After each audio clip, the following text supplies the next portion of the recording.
So the next long question is, what do you mean by activation energy and why it is referred to in the definition of enzyme?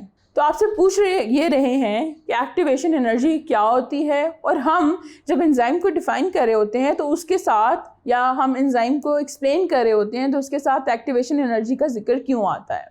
तो इसमें आपने इसका answer लिखने के लिए सबसे पहले एक्टिवेशन एनर्जी की हेडिंग देनी है और बताना है कि एक्टिवेशन एनर्जी होती क्या है। तो it is defined as minimum energy required to start a reaction. यहाँ पे एक्टिवेशन एनर्जी का पार्ट खत्म हुआ। फिर आप एंजाइम की हेडिंग देंगे, आप बताएंगे कि एंजाइम एक्चुअली होते क्या हैं। Then you can relate activation energy with enzymes. So enzymes are proteins that catalyze biochemical reactions and are not changed during the reaction.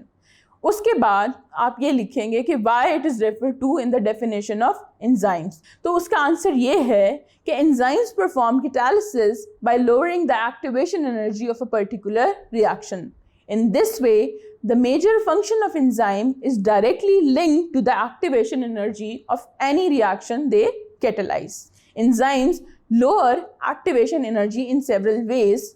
उसमें 3 तरीके हैं जो आपकी बुक में गिवन हैं, that they alter the shape of the substrate, they bring substrates in correct orientation for a reaction, और तीसरी चीज़ है the disruption of charges in the substrate. तो इस तरह से आप इस क्वेश्चन को अटेम्प्ट करेंगे। आपने ये लॉजिक ज़रूर देनी है कि जो मैंने आपको अभी बताई है पूरी, कि इस तरह से एक्टिवेशन एनर्जी एंजाइम की डेफिनेशन के साथ अटैच है।